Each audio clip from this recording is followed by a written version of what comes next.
Suatu hari, Petrus yang dipenjara dan akan disalib dihampiri Paulus. Sahabatku, hatiku hancur melihat keadaanmu seperti ini. Mereka akan menyalibmu.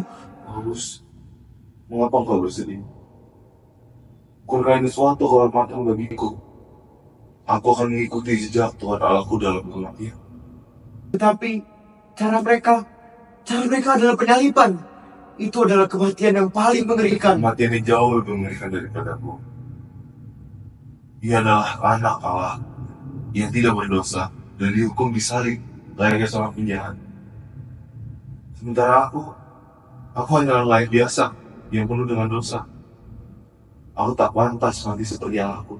Jangan berkata seperti itu, Petrus. Engkau adalah batu karang gereja.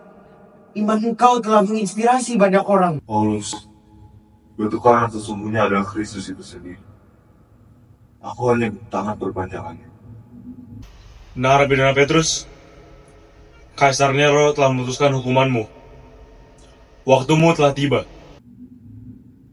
Tolong, jangan lakukan ini. Dia tidak bersalah. Diam! Urusan Kaisar tidak bisa diganggu-gugat. Saatnya menjalankan hukumanmu. Mari kita melakukan semua. Aku bersiap. Guru, Petrus. Lukas aku, jangan mendekat. Janganlah kau takut. Tuhan akan Bawa dia ke bukit di Vatikan. Eksekusi akan dilakukan di sana.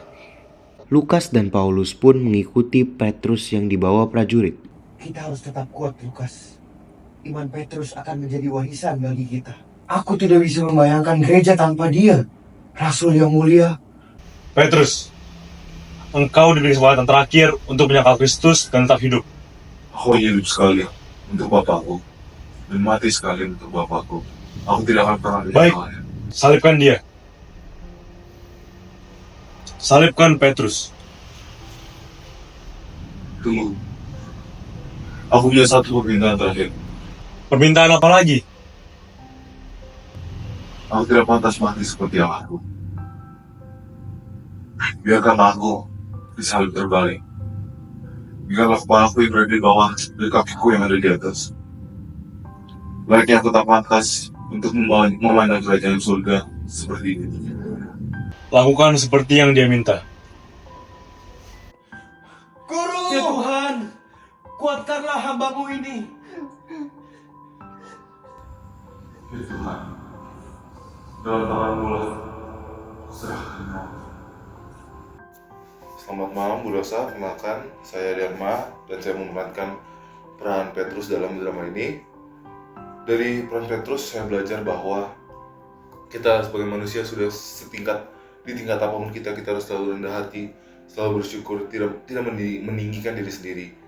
Terlihat bahwa ketika Petrus yang sudah sempat disebut sebagai batu karang, dia tetap merasa dirinya tidak pantas.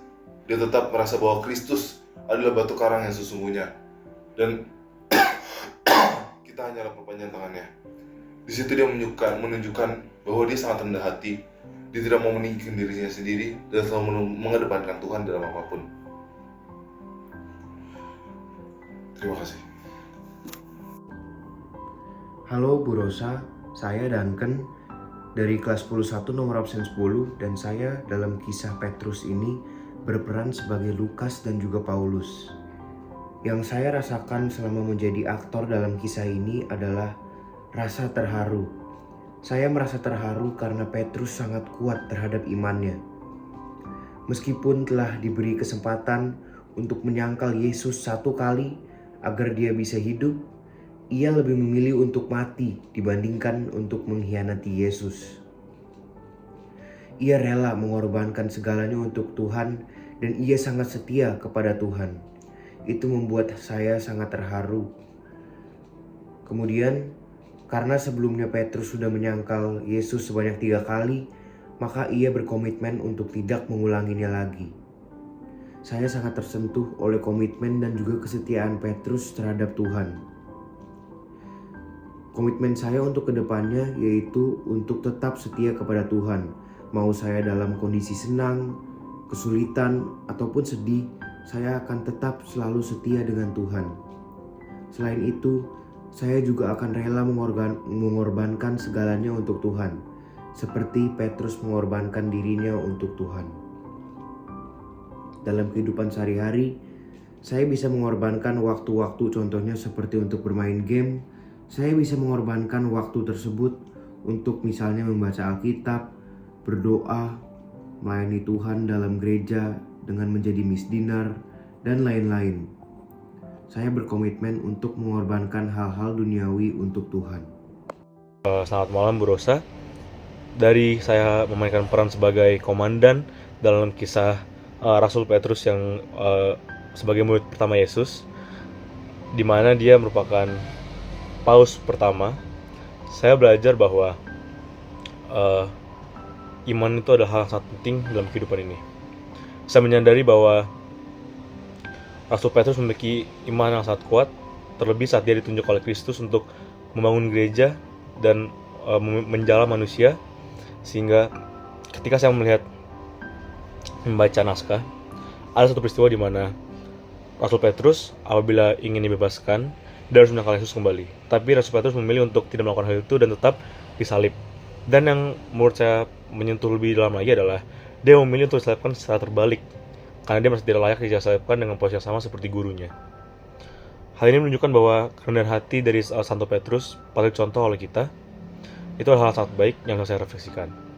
Saya merasa bahwa iman yang dimilikinya sangat kuat sehingga bisa mempertahankan ajaran Kristus dari dia hingga sekarang 2000 tahun setelahnya, dari Rasul Petrus sebagai paus pertama, penjala manusia pertama, hingga ke paus sekarang 267. Ini adalah warisan yang sangat luar biasa untuk kita memiliki iman dan kepercayaan kepada Tuhan kita, yaitu kita harus percaya dengan ajarannya. Hal lain yang saya refleksikan adalah saya belajar untuk mendalami peran, bagaimana belajar untuk acting sebagai komandan yang menyalibkan Rasul Petrus. Saya harus bisa terlihat marah atau terlihat kasar, di mana itu memiliki tantangan tersendiri bagi saya saat mempelajarinya. Mungkin sekian yang bisa saya refleksikan. Sekian dari saya. Terima kasih.